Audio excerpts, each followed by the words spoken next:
Mango ice cream बनवूया आपण. तर मी आंब्याचे लहान लहान तुकडे कापून घेतले आहेत आणि हे आता मी मिक्सरमध्ये टाकून ह्याची पेस्ट बनवून घेणार आहे.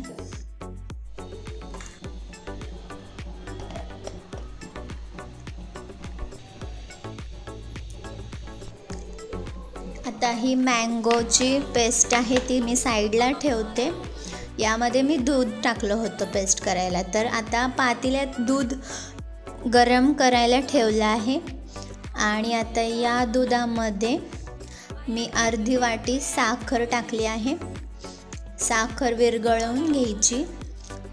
दूध गरमच आहे, गॅस ऑन आहे, ठीक आहे.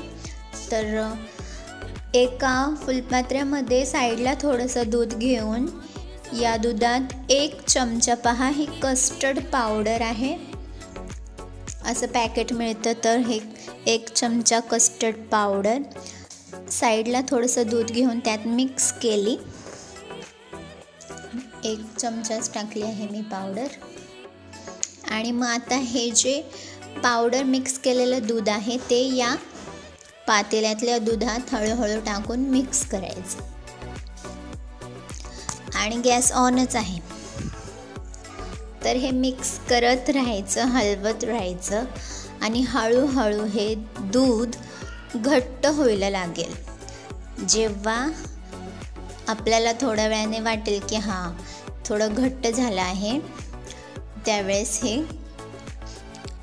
गार होण्यासाठी ठेवते. गॅस बंद केला. तर फॅन खाली मी आता हे पातेलं थंड करण्यासाठी ठेवलं आहे. तोपर्यंत आपण काजू बदामचे छोटे छोटे तुकडे करून घेऊयात. ड्रायफ्रूट्स तुम्हाला गार्निशिंगसाठी लागतील तर ते तुकडे करून घेतले. आता हे पहा बॅटर थंड झाल्यावर किती घट्ट वाटत आहे. तर आता या थंड झालेल्या या दुधाच्या मिश्रणामध्येच आपण मँगोची पेस्ट, आंब्याचा हे ज्यूस आहे हा मिक्स करून घेत आहे. मी टाकला आहे आणि आता हे व्यवस्थित हलवून घेत आहे. तर आता याला आपण मँगो मिल्कशेक पण म्हणू शकतो. तुम्हाला हा थंड करून मिल्कशेक पण होऊ शकतो पिण्यासाठी. तर आता मी आईस्क्रीम बनवणार आहे म्हणून हे प्लॅस्टिकचा डब्बा घेतला आहे. तर या प्लॅस्टिकच्या डब्यामध्ये आता हे मी मँगो मिल्कशेकचं बॅटर ओतून घेतलं आहे आणि आता यावरती ड्रायफ्रूट्स टाकत आहे आणि थोडे थोडे मी मँगोचे हे कट केलेले पीस ठेवले होते.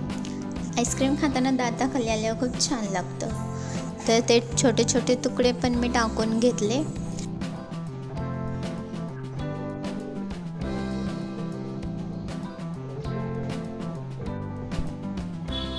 आणि आता हा डब्बा झाकण लावून आपण आता फ्रीजमध्ये किमान 5 ते 6 तासांसाठी ठेवूया.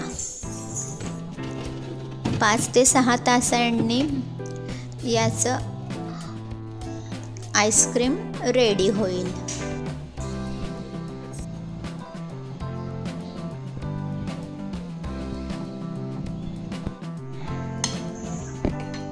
बऱ्यापैकी 6 तासांनंतर मी पाहिलं तर पहा सेट झालं होतं. तर तुम्हाला मी आता ओपन करून दाखवते.